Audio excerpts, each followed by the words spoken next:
This episode is part 4 of our 4-part series leading up to the launch of my new book. The data sleuth process I lay out in the book is what I wish I had had when I started Workman Forensics in 2010. Whether you're new to the industry, wondering where to start, or maybe even wrestling with how to scale a service that seems unscalable, I believe the information in this book can help. The book is available now for pre-order. Pre-orders are what publishers use to determine how many books to order. So if you enjoy the content in today's episode, would you consider pre-ordering the book today? Stay tuned at the end of the show for more detail on the Data Sleuth book, or see the show notes to reserve your copy today. Welcome to the Investigation Game podcast. I'm your host, Leah Wheatholter, CEO and founder of Workman Forensics in Tulsa, Oklahoma. Today I have with me one of the team members again. I have Rachel Organist. She's our senior data analyst. Originally trained as a geologist, Rachel obtained a Bachelor of Science from the University of St. Thomas in St. Paul, Minnesota, and a Master of Science from Penn State University. When her work in the oil and gas industry didn't provide the career satisfaction she was looking for, she researched other fields and found forensic accounting to be the perfect place to apply her analytical skills. In her work with Workman Forensics, Rachel uses her expertise in scientific reasoning as well as her aptitude for identifying, collecting, and synthesizing data to undertake financial investigations. As of 2021, Rachel is an official certified fraud examiner. Well, welcome back, Rachel, to our last episode of this wonderful series we've been doing about our data sleuth process. So happy to be here. It has been so much fun. Yeah, it's been really fun getting some feedback from podcast listeners. One of them contacted me this week and said that he had purchased the book, but that he was actually going to listen to all of these episodes first before starting the book. So, but that we had like a lot of things in common. So that was really fun to hear. So today we're going to try to squeeze 3 of our big analyses or kind of tools that we use as part of data analysis into one episode. So are you ready? Absolutely. All right. First, so I'm not even going to banter a lot at the beginning here. Let's just dive in. Okay. So first, I want to talk about our source and use analysis summary. And so I'm just going to let you go, but how would you describe the Data Sleuth source and use analysis summary? So this one, I'm excited to talk about all of these because they're kind of like the bread and butter core of the analysis that we do. But I feel like the source and use in particular has been around since before I started at Workman. You guys were doing this.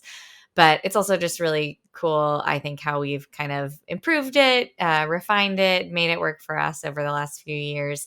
But really, I think sometimes people are kind of taken aback by how conceptually simple it is. All it is just a way to summarize where funds in an account came from and then how they were used. Literally the source and the use of funds. That's what we put at the top of every work paper is the source and use of funds analysis. That's all we're doing. And we summarize by payee or payor for expenditures. And basically we're just, summarizing how much came from or was paid out to different sources. We do kind of sort things a little bit.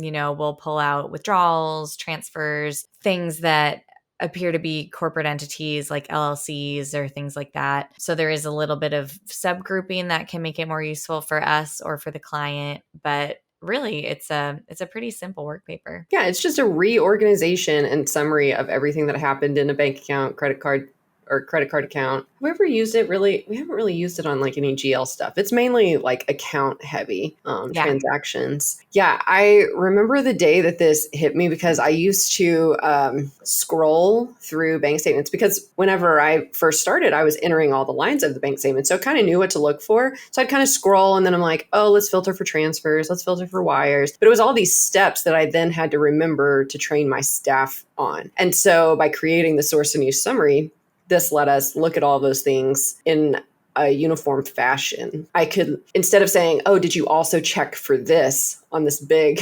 schedule of bank statement transactions, I didn't have to ask. They could just run the summary. Now, in the book, I believe, well, at least in the trainings that we do that coordinate with the book, I use Excel as how we run these and everything. Internally, we kind of have a whole process that's more automated, but the source and use summary can really just be made with subtotals or pivot tables. Yeah, absolutely. I was going to say, if you're just using Excel, I think pivot tables would be a pretty easy way to do it.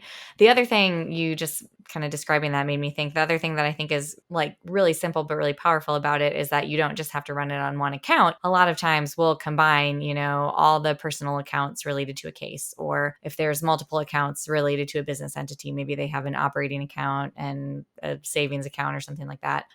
It can really be an efficient way to do your analysis, to combine all those into one schedule and then run a source and use on that. So what types of cases is this analysis important? We run it on almost every case, but a lot of our more common use cases would be, as far as the use of funds side of things, embezzlements, partnership disputes, estate and trust issues. Essentially, anytime our client is concerned that someone with access to that bank account or group of accounts was using the funds inappropriately. The source side, I think, is a little less common. So that use side, I think we use on almost every case. The source side, to have it be really useful in a case, we usually have to request and schedule deposit items, which we talked about those last episode or the one before when we talked about data processing. But whether we do or don't have those deposit items, the source side can be useful if you want to identify maybe whether funds that should have been deposited were diverted. If you, in a kind of a simple, really broad brush way, there are some more detailed ways we can look at it that we'll talk about later. But, maybe you just don't see any deposits from a payee at all that you did expect to see. So it can be a precursor to kind of more complex types of comparative analysis, just kind of a quick first pass overview of what's in the account. Sometimes you see unexpected sources of funds, and that can kind of tell us about connections between entities that we maybe didn't know existed. And I'm thinking of, we did a bank case. Was it last year or the year before? I feel like the pandemic has completely skewed my sense of time, but we had a big bank case and we looked at a ton of accounts, and there were some kind of side threads to that investigation that we sadly didn't get to fully follow up on. They just weren't really within the scope. And I know you know what case I'm talking about. Yes. But I feel like seeing some sources of funds into certain accounts kind of triggered some, we didn't know that these two individuals or entities were connected. In a divorce case, the source side could reveal sources of income that we didn't previously know about. Those are kind of just off the top of my head, but I mean, super broad application. We use this. We don't send these to the client very often anymore, but we almost always run them, just because it is, like you said, Leah, just a way to kind of reorganize the data that we have for the case. And since we do have it so automated, it's really quick to run, and it's just kind of a good first pass look at things for us. Yeah. And going back to the bank case you talked about, I have thought back to that case a lot, and I don't think we would have been as successful without the source and use, because we ran that. We had to identify a lot of parties that were connected and a lot of bank accounts that were connected. And there were a lot of entities that were connected. If you've ever done any research on entities, you know that they can, an individual doesn't have to list, like I don't have to list that Leah Wheatholter owns Workman Forensics. I can use an attorney or a CPA or somebody else to be the registered agent in that state. And so just running a Secretary of State search or database search would not have necessarily identified all of the entities we were looking for or the relationships with people. Because if you want to know if people are related or not, see if they're paying each other money. Like we can go and interview all day long, but if I can see how they're spending their money, I can make some of those relationships work. And I trust this data more than I trust like interviewing most people. So that's where I'd prefer to start. Not that one necessarily works with the other, but I just, for this case, I just really don't know how we definitely wouldn't have found everything we found without the and the sheer volume for that case. Well, yeah, that case. The number of bank accounts that we had to look at. It was great to have something like the source and use that's relatively simple and fast to run. And I feel like could get us a lot of information really quickly. And it is really powerful in finding connected bank accounts, even through like the transfers or wires. Like I've found houses purchased in the Dominican before just from a source and use and seeing a wire deposited to a bank account. Then it's like, oh yeah, this isn't like his normal paycheck. So things like that. Do you have a good case example of using a source and use? We've talked about like related to a bank or maybe embezzlement, but what about in a divorce case? Yeah, so we actually just had a recent case where the source and use was really helpful. And again, kind of a different budget time issue. We didn't have necessarily a huge volume for this case like we did for the bank case, but the client was on a smaller budget. So we wanted to really quickly be able to answer some of his questions. So we did a combined schedule all their joint marital accounts that he was aware of. Well, all of their joint accounts, which he obviously was aware of, and ran a source and use on that. So we quickly were able to identify several other accounts that were previously unknown to our client, a couple of credit cards that he didn't know about in addition to the ones that he did, and then some large dollar wire transfers that was kind of a jumping off point for the client to request that additional documentation from the bank. That's another way that these can be really useful. And then it also kind of going the other direction, the source and use did reveal that direct payments to the spouse's family, which was something our client had been really concerned about, weren't actually as material as he had thought. It kind of was able to shift the focus for him and his attorney, those payments to her family, to the wire transfers and some other issues. So I think we really got a good bang for the buck on that case with the source and use. Yeah. Did you send the source and use to the client on that one? I think we still did not in that case, because we did go ahead and do interesting data findings next,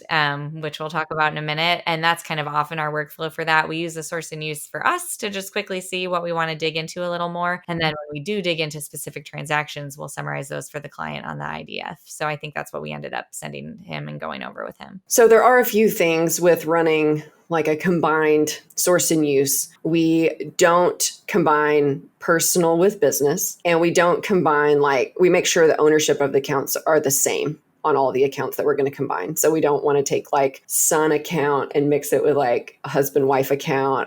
To keep those clean, that's just better. Just keep the ownership of the accounts separate if you're going to combine them. And then we don't combine bank accounts with credit card accounts in the same source and use, because we actually start with the beginning balance of the account plus all the deposits minus the expenditures. So then we end up with all of the ending balance. So if we include, on the bank statement, it's going to show that there's a credit card payment to Chase for $10,000 or maybe $100,000 over the period we're looking at. So if we include all of the Chase transactions as well, we're actually going to end up with we're going to double count that.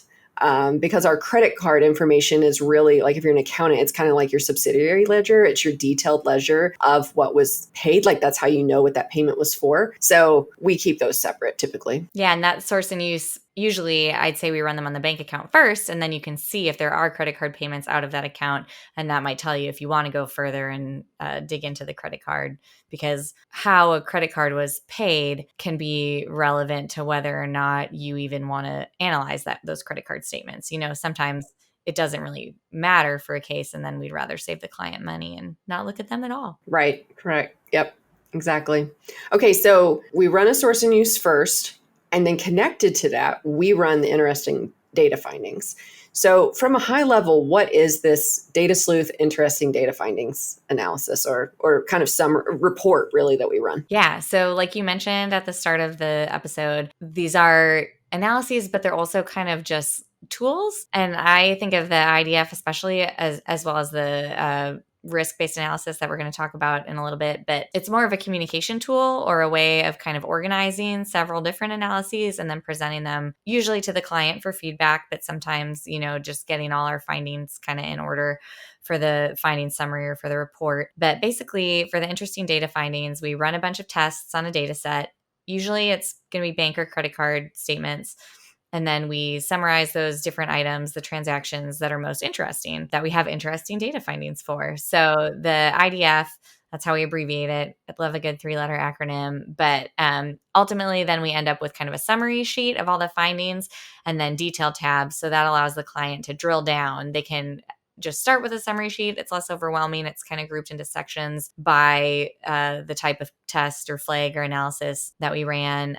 But then they can always drill down to the detail tabs to see, well, what were these, things that Workman has said look like loan payments, or, they can get a little more detail or even provide feedback in more detail, because maybe some payments in a category were fine and they knew about them, but then other ones they do think are suspicious or are not right. So that's kind of it in a nutshell. So I know everybody's going to want to know. This would be the question we were asked the most if we didn't address it right now. So what are some of the common tests that we run? Oh gosh. So we have a whole list. Even dollar transactions, So, that could be things just like $143, truly just the meaning of even dollar amounts. But also in the vast majority of cases, I'd say it's useful to narrow that down even further to just transactions that are multiples of $100 or $500 or $1,000. It kind of depends on the case or the data set, but I usually start with 100 and go from there. Expected versus actual frequency of expenditures, maybe things that you would expect to be paid, or specific payees that you would expect to be paid once a month, but maybe there were multiple payments per month. Recurring transactions is kind of a subset or a variation on that. And we'll look specifically at the same payee with the same dollar amount being paid multiple times. And that can be an easy way to pull out loan payments, utility payments, that kind of thing. And we can go into more detail on all of these. I just wanted to give a quick overview of what some of the tests are. Frequency of deposits. So, there I'm talking about expenditures, but also deposits. If you were expecting to see rental income or Social Security income or things like that, or maybe just identify different income sources that you didn't know about, recurring payments are a way to do that. Outliers or just large individual payments, you can kind of get a little more complex and do some joins with other data sets. Like if you wanted to join your checks by check number to like the GL or to a check register and look for payees that didn't match, that's something that you can then pull back the mismatches into an IDF. ATM withdrawals, anything at a specific location, which is more commonly going to be found on a credit card statement, or the ATM withdrawals on a bank statement. Days of the week, credit card transactions, those statements will have transaction dates in addition to, the cleared or the posted date. So you can look for, if it's a P card that should only have been used during the week, maybe look for payments made on the weekends. And then any variation or combination of the above, like really commonly we'll combine, a even dollar amount with a large payment and only look at large even dollar payments. Or maybe you just want to look at ATM withdrawals at specific locations. So it's so wide. Basically anything that kind of doesn't, where it's making it its own work paper by itself wouldn't be particularly useful. But when you combine it with all of these other flags in terms of looking for transactions that might be part of the loss or might not have benefited the client or whatever it is that you're kind of looking for in this particular case, bringing those all together on the IDF is where it's really powerful. Yeah. And whenever we first started working on this, it was really to allow just to narrow down, like giving a client a source and use was helpful. But then we started noticing like, well, the client wants to know, the client would say things like, well, some of these payments might be okay, but not all of them. Or, and we might look through the data set and go, oh, this is kind of weird. And so then we'd pull out something. And so we just needed like a place to, like you said, to communicate with clients and to say, okay, we've gone through your data. And from a data perspective, these things seem odd or they're high risk. Like they're even dollar payments. I just described those as they're high risk because people who steal money typically do it in like even dollar amounts. So you might as well just pull those out. But we're kind of helping the clients help us find the needles in the haystack. And so we're doing that using these different data tests. And then specifically, because you said that the tests that you can run are just so wide and can, oh my gosh, I could do all these things with it. We really try. That's why we started most of this series with case planning, because we have to connect that back to what are the client's concerns. We may still, usually we find more than the client did, but it still helps us kind of narrow down the scope of what we can look at. And then secondly, how do we, so that's how we kind of, rein in the scope of all these tests we're going to run to then communicate to the client. But also, how do we kind of know when we've run enough tests? Yeah, I was thinking about this earlier when you mentioned kind of when we first started doing the IDF and how the types of analysis that we were doing kind of evolved. You might be running these different tests and eventually the same transactions are going to pop up over and over again. And that's when you kind of feel like, okay, I think I have found everything that's of interest within this data set. And you can start to feel confident that you're not missing anything. At least that would stand out from a data perspective. And I just wanted to also say kind of, I think where the IDF takes it to the next level over the source and use, or kind of another reason we evolved to add this on top of the source and use, is that the source and use doesn't really look at timing of payments or of deposits at all, unless sometimes we'll split out a source and use into two different time periods if that's relevant to the case, before or after a date of divorce or a date of death or that kind of thing. But the IDF can then bring in analyses that, like we mentioned, days of the week or frequency of payments. Or I just feel like a lot of times when we were sending the source and use directly to the client or even looking at it ourselves, we'd think, well, the significance of payments to this payee is different depending on whether it happened, before XYZ or after. And so being able to dig into that a little bit more in the IDF and present it along with timing information is really valuable. Yeah. So then when we have this information in the IDF, we've got all these details and we group it by findings. We're not limited to just what our test results showed us. And that's why we run that source and use too, because we can use the source and use to help us kind of cater the tests as well. And then organize that by data finding or whatever. Like, I feel like we try whenever we're knowing that it's going to the client, explaining an even dollar payment is pretty simple, but maybe like if you're doing a Z-score type thing, outliers, I think sometimes we just call it outliers or large individual transaction or something like that. Yeah. Just to like keep our audience in mind that they're not data analysts, but kind of group them so that they know what we're talking about. Right. And we do include on our IDF summary a column that's like data findings is usually what we'll put as the header for that. But that way on each kind of group of payments, usually they're grouped by payee. We can tell the client, this is why we're showing you these,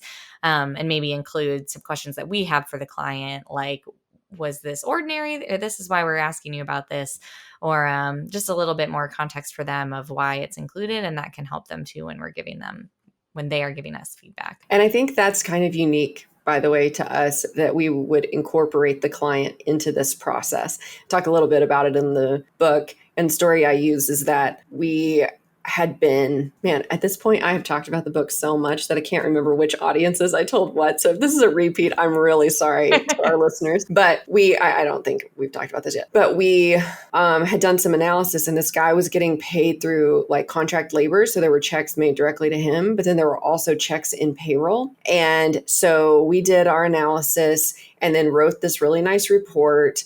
And I got into the meeting to talk about the report and the clients were livid because they thought the loss amount would be much higher. And I just remember sitting there like, oh my gosh, how did we miss this? And that was the last time we did not include a client in the process with us because of that situation. Like that was just the most horrible meeting I have ever had to participate in because they were so mad. And what had happened was he was getting paid through payroll and contract labor, but they didn't tell us that at the beginning of the case, which I don't know. Now looking back, I'm like, did we really expected our clients to like know that detail or to think to tell us that detail? I mean, that's a little presumptuous or something on our part. Like, come on, let's be realistic. And so when we started incorporating the clients, then that allows us, especially in the IDF step, and then later, whenever we put it all together in our findings summary, it lets us catch those things and involve them before we've like issued a report. Yeah, absolutely. And honestly, I feel like the converse is really commonly true where something looks super weird to me, not knowing the business or exactly what's going on with the trust or whatever it is. But like we always tell our clients, your business better than anyone for our clients who are small business owners. And so, we're here to facilitate. Obviously, we bring our expertise in fraud risk and data analysis and all those kinds of things to help them. But ultimately, they have great information on what they actually expect to be, leaving their account or who should have been being paid or, whether something is really unusual or not. So that's definitely a key step. And I think that's the IDF is kind of that intermediary between us doing all the data analysis and then the client providing their knowledge of their business really brings the two together, I think, really efficiently. Yes, I totally agree. Can you think of a good example of the IDF before we take a break? Yeah. So a lot of these are pretty recent, so they're really fresh in my mind, but we had a partnership case where I think an IDF was really effective. And this was a case, I guess we'd call it pre-litigation, but the audience for our analysis, the client didn't have all the information yet. Their partners were being kind of not very forthcoming with the bank statements and things that they had requested, but they were eventually able to get us some bank statements for the business. And so our client wasn't really looking for anything super specific, kind of just general misappropriation of funds. They felt like, they had been cut out of the business to some extent and the other partners were not handling things appropriately. And so the client and their attorney were just trying to gather more information before deciding kind of what their next steps were. But so for that IDF, we actually ended up pulling together a variety of things that I don't know that we would have kind of seen them all in one place and connected them without doing it this way. But we were able to use recurring payments to identify some what looked like loan payments that the client maybe didn't know about. And that looks like they may have benefited the partner's other businesses that the client was not part owner of. And then kind of some other expenditures that were related to real estate transactions that also appeared related to the partner's other businesses, or assets that the partners owned without our client that we had identified through a public records database search. So it really kind of tied together these different types of payments that all pointed to, hey, these guys are using the funds from your joint business to fund some of their other business ventures. But I feel like that IDF was really helpful in bringing all those different types of flags or payments that stood out for different reasons, but to have them all in one work paper for the client was, I think, really helpful. Yeah, that is a great example. Let's take a break real quick, and we'll come back to talk about our risk indicator analysis.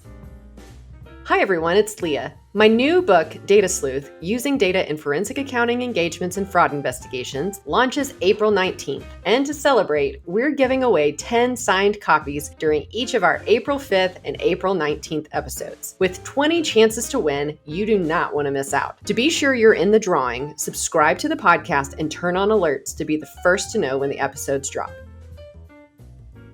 Welcome back to my conversation with Rachel. We're going to talk about our risk indicator analysis. And in the book, I talk about the source and use summary, the IDF, and the risk indicator analysis separately because of how they're used. But it's not like we're performing different magic tricks with all of these. We're just revamping the old ones. So what is a common use of the risk indicator analysis, or how do you decide that would be an appropriate analysis for a case? A lot of times, if you maybe start with an IDF, or you can even think this through in advance and kind of see that the risk indicator analysis might be a better fit. But I'd say the risk indicator analysis is similar to the IDF in that it's a communication tool ultimately that pulls together the results of a variety of different tests or flags. But the big difference with the risk indicator analysis is that it's great for data sets where one transaction or record is likely to flag on multiple tests. Often I'd say the tests that we do related to the risk indicator analysis aren't as in-depth or complex as some of those IDF tests that we mentioned. So in general, the risk indicator analysis, it can be used on bank statements, but we more commonly end up using it on data sets like payroll or purchasing orders or kind of other, internal company data that I just think payroll is a really good common one though. And the tests will just be simpler. They'll be, just we're looking for large payments, or in the case of payroll, sometimes it could be like the ratio of direct deposit to check payments. It could be weird if someone is getting a lot of checks, or not only large payments, but our macro that looks for large payments can also look for payments that are large for that employee. Maybe they're not large and compared to the overall data set, but relative to other payments to that person. I'm trying to think. You just did that really good risk indicator analysis on a case that was on payroll data. What were some of your other tests? Well, I think on that one, I feel like it was a little specific to the client and the way that they did their business. But yeah, even dollar, we had a bunch of people who had even dollar payments, or we knew that some individuals who didn't work for the company had been paid a certain dollar amount. So then I could give a point to anyone who showed up in even dollar, give them a point. Anyone who showed up in this dollar amount, I think it was $900. So then maybe give them a point, and just anything maybe didn't work for the company anymore, give them a point. Because it doesn't necessarily have to be on the dollar amounts, the risk indicator analysis. It can, a common thing that people talk about is finding ghost employees. I feel like that's a popular topic among fraud examiners, is let's look at the employee records and find duplicate addresses or duplicate social security numbers or they'll do it on vendor records too, but who are employees with no address, or so then checks aren't being mailed to them, those types of things, and then award a point for each of those. These are the data results for that flag and awarding a point to those. So anyway, I'll let you kind of take it from there, but that's some of the ways that I've used it. Yeah, well, I was just going to say, I think the biggest difference between the risk indicator analysis and the IDF is that the risk indicator analysis is kind of built with the assumption that a lot of transactions are going to flag on multiple tests. Whereas with the IDF, if something flags on multiple tests, you kind of have to decide which section you're going to put it in, like where does it really stand out the most? And then, you can maybe add a comment for the client, like this payment was also really big, if maybe it's in the wire transfers section, but you're more looking for kind of a variety of different payments that flag on these different tests. Whereas with the risk indicator analysis, you were mentioning, assigning points to different things. It'll be more often that, we assign each test a point and then kind of can look at transactions that have 5 points. Those might be the highest risk. And we'll usually put those at the top of the work paper, for the client. If you can only look at one thing, here are the transactions that we think are highest risk. And another thing that I don't know if we've done this yet, but I think you can make an argument for even weighting your tests. We typically say 1 point per test, but if something based on the facts of the case we think is a very strong indicator of a potentially fraudulent transaction, you could weight that test higher, give it 2 points or something like that. But it's overall, I don't know if this is a great way to put it because this isn't exactly, I'm not using these terms the same way they're used in financial statement analysis or things like that, but the risk indicator analysis is kind of a horizontal communications of findings versus the IDF being vertical. IDF will list these different flags in these different sections kind of consecutively, whereas with the risk indicator analysis, you're sort of looking at all the flags at once. That's true. Yeah. Another thought I just had was that I think sometimes the risk indicator analysis is helpful when the decision maker, so management or the client or owner, is like further removed from the day-to-day. Because when we've had those cases where there's an embezzlement and the owner is very familiar with their business, they're not real far removed, they can say, oh yeah, this payment doesn't belong to us. We should have never purchased anything from this. Or, oh yeah, so-and-so, they haven't worked for us in this many years. Like they're familiar enough with those types of things. And those are the conversations we have. And then it starts building that loss. On risk indicator, I feel like it's a tool to help maybe the decision makers or management that are further removed try to identify, okay, we're not going to have time to go through all of these. And I don't know enough of these details to say which should go into our loss buckets or if they should even go into a bucket.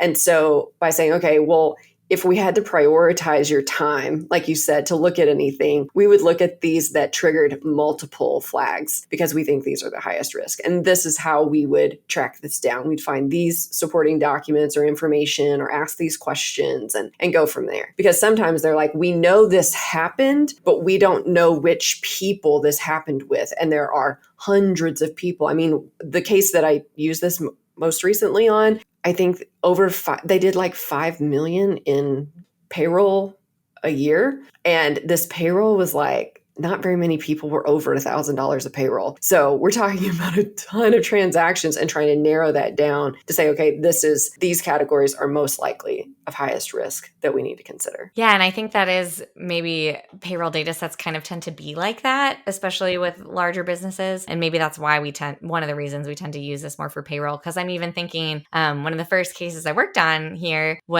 ended up being a really big embezzlement case. But when the client came to us, they knew 2 of the people who were involved, and they knew that at least some of the theft had happened via payroll, but they weren't really completely sure about who else was involved. And so just looking at all of their payroll data, this was kind of before we had this risk indicator analysis before it had really cohered into kind of a standard process for us. But even then, I basically did this same thing and just ran a bunch of different tests. People who received multiple payments per pay period, I kind of put on one Excel tab, and then people who were paid on paydays that not very many other people were paid, kind of like non-standard pay dates. That's another one. But yeah, I think payroll data sets just lend themselves to this kind of analysis because often they are just so big that it's a good narrowing down. Yeah. And the day that I was like, we need to name this was when you used it on, you kind of formalized it a little more on a purchasing case. Because if you Yes. think of purchasing, and this was a manufacturing company, I mean, it was massive. What do you decide? Like, how do you decide what's important? And each flag, I feel like by itself, we didn't have enough information with any of our other sources that would tell us whether it was high risk or not. We didn't know. And I think you might have graded some of those too. That was definitely a case where the client was pretty distant and didn't have a lot of, they weren't able to give us a lot of feedback on what was, potentially bad and what wasn't. So like you said, it's almost like this does a little bit more of the work for the client in assessing what's high risk and what isn't. Whereas the IDF, we kind of rely on them. We can point out things that might be high risk, but it just relies on them having a little bit more information about the situation. Right. And I think kind of a fun aside is that when I first started putting these together, it was partially inspired by an idea training that I did. But then also I think we probably said this, in an earlier episode or in the intro, but I used to be a petroleum exploration geologist. And this is big in oil and gas exploration, is what's called common risk segment mapping. And it's basically this concept, except instead of a spreadsheet, you end up with a map. But you take your, reservoir charge and maturity and porosity, permeability, all these kind of different factors that make a good oil play, have your color-coded maps, and then you layer them together and see like, okay, this is where all the good stuff lines up. And that's basically what we're doing here, but just with transactions. Yeah. And I just want to add to kind of the end of this risk indicator analysis that even though it's done a little bit more of the work for the client, it's still not proof. Right. So we still have to take that extra step. We still have to do confirmations or find invoices or connect it to something else, even if it is an interview at that point. But we've got to connect it to something else. Or like on payroll, we can have all of these like non-monetary flags, but if the individual was never paid, then there's like no loss to the company. You just need to clean up your employee records type of thing. So just one other like thing that I should add, that whatever your source and use, it looks weird on your source and use, or whatever, looks strange on an IDF, or whatever are your highest risk items on a risk indicator analysis, that doesn't mean that there's fraud. That's not your answer. I think that's a great mindset for everything we've talked about, even in this series, is that nothing is a smoking gun, but you're building your case. You're kind of adding these layers of support to which transactions are going to ultimately be part of your loss. Well, thank you so much, Rachel. This was so helpful. And I'm definitely going to do, just here at the end, talk about the book just a little, because for each of these things that we've briefly touched on, there are case stories, there are examples, there's even like tables and charts to kind of show you what this looks like in the book. And then to go along with all of these things that we're just really so passionate about and wanting to teach others about, because I think we all believe here that investigations impact real people's lives. And we want to make sure that the work product we're putting out is accurate of the facts, that it tells the story of what actually happened. And so we've created, we have a 4-hour training that's based on the book that has a workbook and all kinds of examples. And we actually practice doing the analyses that we've talked about today. So if you're interested in any of that, make sure to contact us at Workman through our website, workmanforensics.com. Yeah, this has been so much fun, Rachel. We'll have to do it again. Absolutely. Thanks. Thank you for listening to The Investigation Game. For more information on any of the topics brought up on this show, visit workmanforensics.com. If you enjoyed our show, be sure to subscribe and leave a review. You can also connect with us on any social media platform by searching Workman Forensics. If you have any questions or topic ideas, please email us at podcast@workmanforensics.com. Thank you.